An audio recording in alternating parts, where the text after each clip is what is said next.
Oi, pessoal. Hoje eu quero trazer aqui uma palavra que eu nunca imaginei que fosse sair do mundo acadêmico e virar uma palavra de uso comum: algoritmo. Se você assistir a um vídeo aqui no YouTube mesmo sobre como crescer no YouTube, provavelmente será mencionado o algoritmo do YouTube. Às vezes, nem isso. Você pode estar assistindo a um vídeo aleatório e a pessoa pedir para curtir e comentar para ajudar o algoritmo a descobrir o vídeo. Mas o que é algoritmo? Bom, vamos olhar aqui para dois livros. O primeiro é esse que vocês já estão vendo, Introduction to Algorithms, desses 4 autores: Corman, Lyserson, Rivest e Stein, em ordem alfabética de sobrenome. Algumas curiosidades sobre esses autores: Lyserson foi o orientador do Corman no MIT. Lyserson continua no MIT, assim como o Rivest. Corman foi para o Dartmouth College, Stein também, mas depois Stein foi para a Columbia University. E se você tiver a mínima curiosidade sobre criptografia, deve ter ouvido falar de criptografia RSA, ou algoritmo RSA. Rivest é o R do RSA. Bom, vamos lá.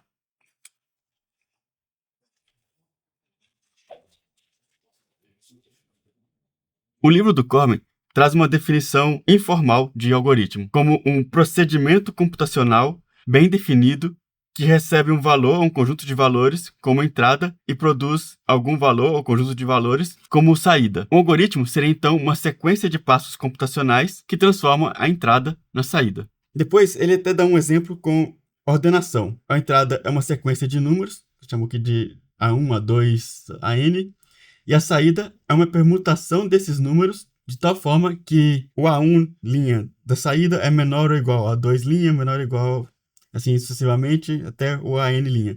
Ou seja, estão em ordem crescente. Então, agora, vamos para o segundo livro. Esse é o famoso The Art of Computer Programming, de Donald Knuth. Sim, esse K é pronunciado. Knuth é considerado o pai da ciência da computação, e essa série de livros são 7 volumes, dos quais ele já escreveu quase 4, porque o 4 já saiu como 4A e 4B, e ainda tem o 4C previsto. Essa série ela é considerada a bíblia da ciência da computação. Então, Knuth ele começa com a noção de algoritmo, depois ele traz a história desde a palavra algoritmo e como ela é usada para fazer aritmética com números arábicos, e como isso foi mudando a origem, por exemplo, algarismo, que é o matemático, que deu origem às palavras algarismo, até que chega em como que gradualmente a palavra algoritmo foi sendo corrompida até chegar na definição hoje de algoritmo. Depois ele traz aqui um exemplo com o algoritmo de Euclides para o cálculo do máximo divisor comum. E aí, mais para frente, vamos avançar. Ele traz aqui a definição moderna de algoritmo e as propriedades que um algoritmo deve satisfazer. Então, as propriedades, né, são finitude. Então, o algoritmo ele para, não fica rodando indefinidamente. Então, um programa que fica rodando em loop indefinidamente, aguardando a próxima entrada, não é um algoritmo, é um programa. Definição: cada passo de um algoritmo deve ser definido precisamente e deve ser executado de forma rigorosa e sem ambiguidades. Muitas vezes a gente acaba enunciando um algoritmo em linguagem natural, mas quando partimos para o computador, a vantagem das linguagens de programação é que elas são consideradas livres de contexto. O que isso quer dizer?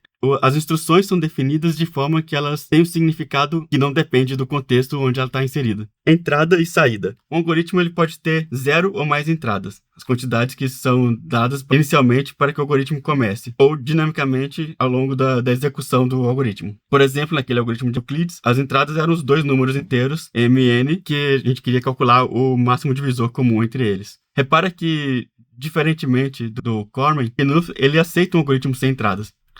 Um algoritmo pode produzir uma saída a partir de nenhuma entrada.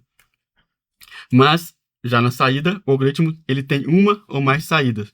Por fim, efetividade, um algoritmo deve ser efetivo, ou seja, suas operações devem ser suficientemente básicas que, em princípio, elas poderiam ser executadas manualmente. Eu até falo aqui, usando lápis e papel.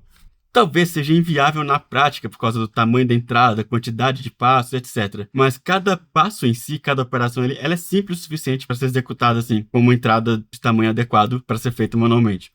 Então, por essa definição, a recomendação de uma rede social, ela envolve heurística e não é de fato um algoritmo, já que não existe a recomendação correta. Mas aí, diferença entre o termo técnico e o termo usado no dia a dia, isso acontece em qualquer área de conhecimento.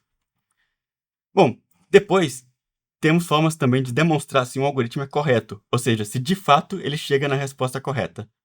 Também tem como calcular a complexidade de um algoritmo, complexidade de problema, mas esses são tópicos para outro vídeo.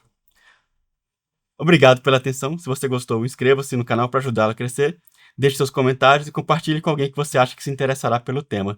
Até mais!